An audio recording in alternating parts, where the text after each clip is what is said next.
Friends, तो आइए अब आगे पढ़ते हैं। आगे का टॉपिक है did women have a revolution, क्या महिलाओं के लिए भी क्रांति हुई। ये टॉपिक आइए देखते हैं। तो बात यह है कि वेरी बिगनिंग से यानी शुरुआत से ही वुमेन काफ़ी एक्टिव पार्टिसिपेंट्स थी इवेंट्स में, जिन्होंने फ्रेंच सोसाइटी में काफ़ी महत्वपूर्ण चेंजेस लाए थे।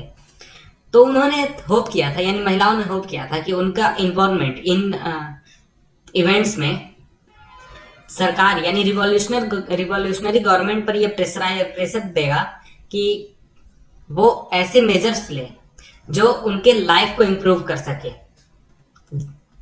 थर्ड स्टेट के जो ज़्यादातर वुमेन थी, उन्हें काम करना पड़ता था अपने लिविंग के लिए, जीने के लिए।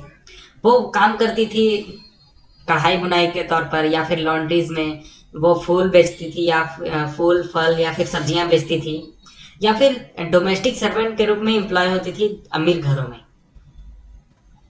तो बात यह कि ज़्यादातर वुमेन्स को का एक्सेस नहीं था एजुकेशन तक या फिर जॉब ट्रेनिंग तक। जो वेल्थियर मेंबर्स थे थर्ड स्टेट के या फिर नोबल्स, इनके डॉटर्स ही पहुंच पाती थी कॉन्वेंट स्कूल तक स्टडी के लिए। लेकिन उसके बाद भी उनका भी मैरिज कर दिया जाता था परिवार द्वारा।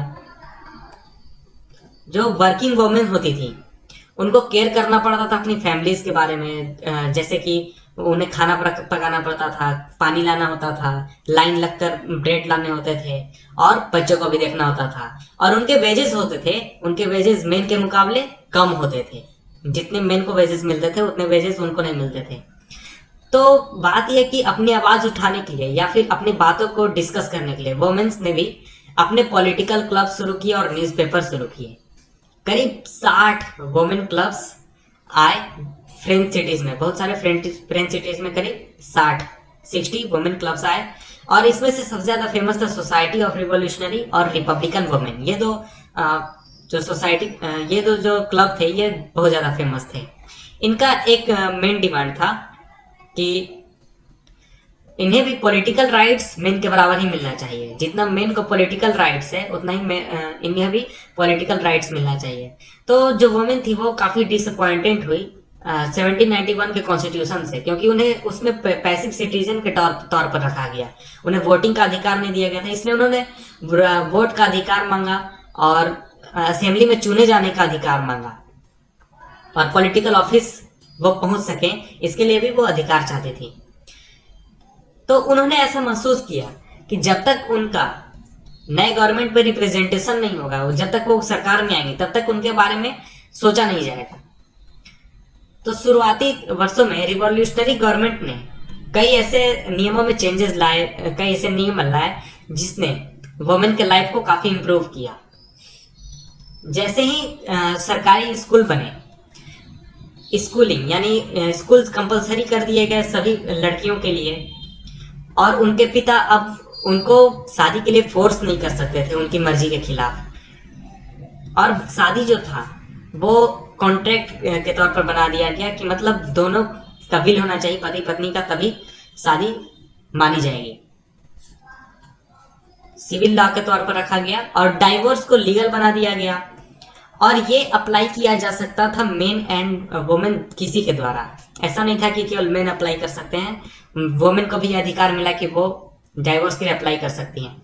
वुमेन अब नए ट्रेनिंग के लिए जा सकती थी जॉब्स में, या फिर वो स्मॉल बिजनेसेस चला सकती थी।